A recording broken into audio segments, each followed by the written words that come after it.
Donald Trump secara resmi mengancam akan memberlakukan tarif 100% pada semua barang Kanada tanpa kecuali. Alasan eskalasi ini adalah kunjungan Perdana Menteri Kanada, Mark Carney, ke Beijing, di mana tercapai kesepakatan awal untuk menurunkan tarif Kanada terhadap mobil listrik Tiongkok. Donald Trump menyatakan bahwa tindakan seperti itu menjadikan Kanada sebagai titik transit bagi ekspor Tiongkok yang berusaha masuk ke pasar Amerika Serikat dengan menghindari pembatasan dari Amerika Serikat.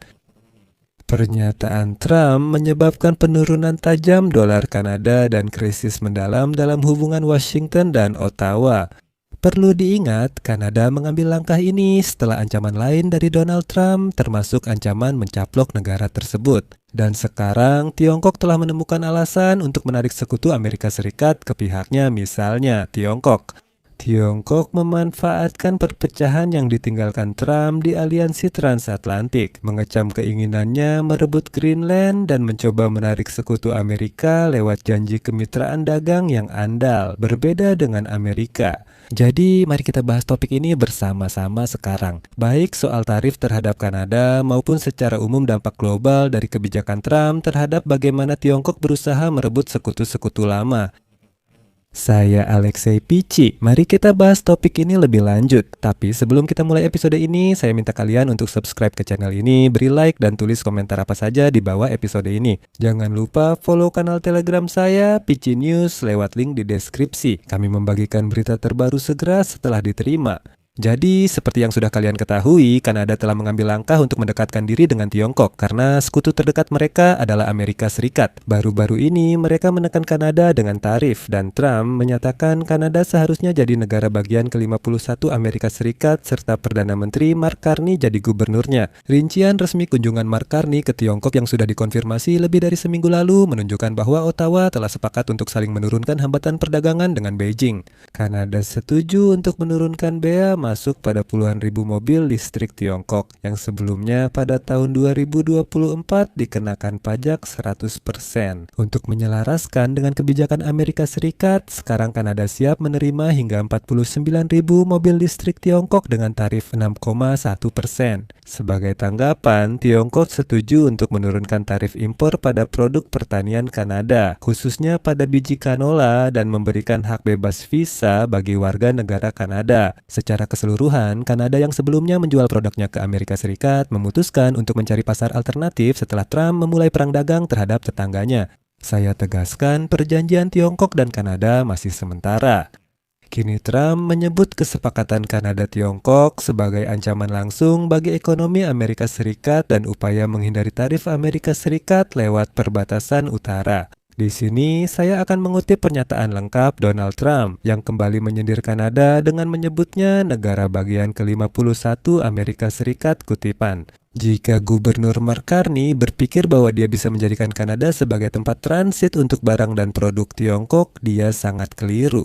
Tiongkok akan sepenuhnya menelan Kanada, menghancurkan bisnis, struktur sosial, dan cara hidupnya.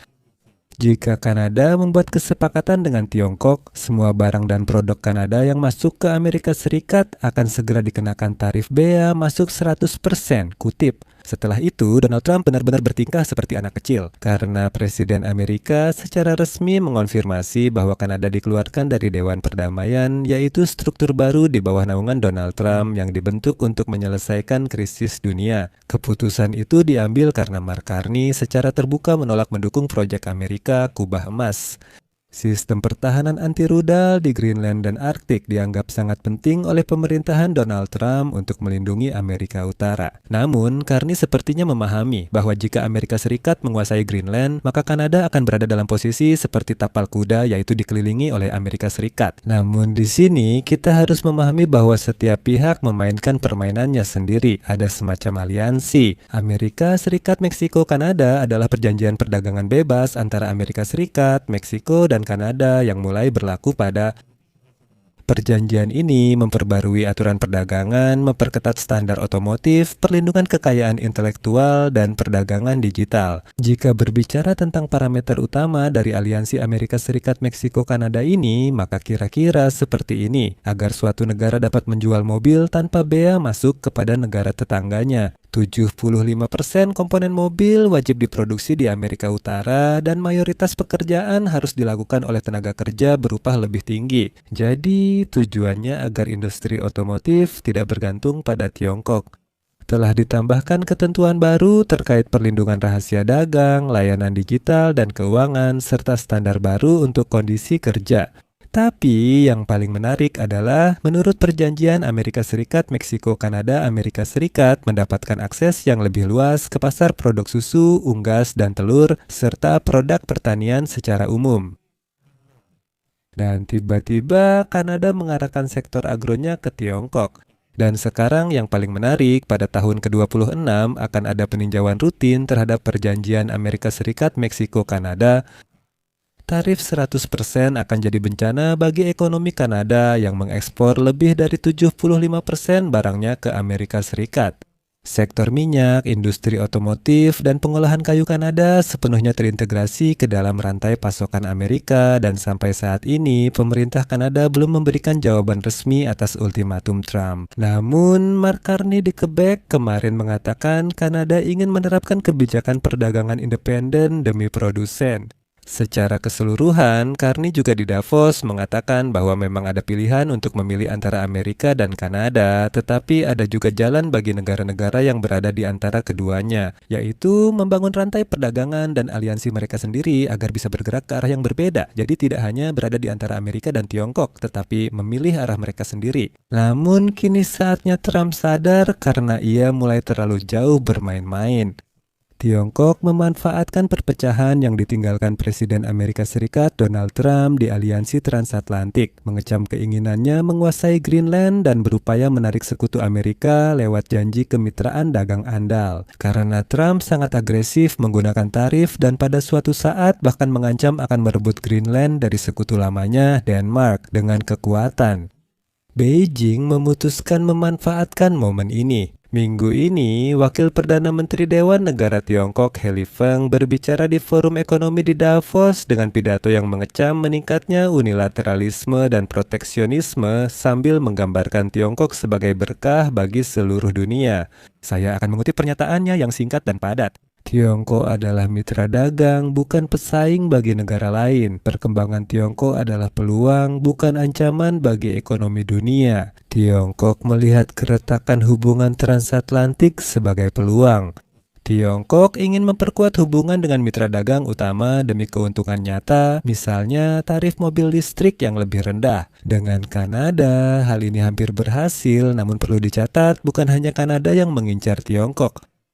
Perdana Menteri Inggris Keir Starmer akan berangkat ke Beijing pada akhir bulan ini, tak lama setelah persetujuan pembangunan kedutaan besar Tiongkok yang baru dan besar di London meredakan ketegangan antara kedua negara.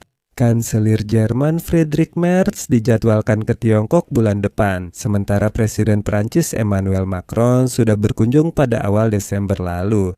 Orang Eropa menjajaki situasi di Tiongkok, sementara Trump menyerang sekutunya. Tiongkok menyindir Trump dengan mengatakan Amerika Serikat kini hanyalah negara adidaya yang mengeksploitasi. Dan selanjutnya, saya akan mengutip dari kantor berita Xinhua. Ini adalah media pemerintah Tiongkok, kutipan. Peta dunia sekarang bukan lagi skema politik aliansi dan kedaulatan, melainkan daftar aset yang kasar.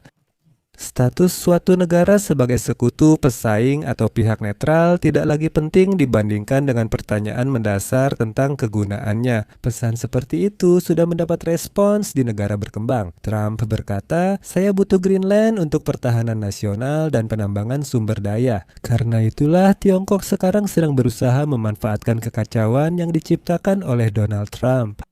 Jadi untuk saat ini saya akan mengakhiri di sini. Pendapat dan kesimpulan Anda silakan tulis di kolom komentar di bawah episode ini. Jangan lupa subscribe channel ini, tekan lonceng, dan jangan lupa beri like. Jaga diri, sampai jumpa.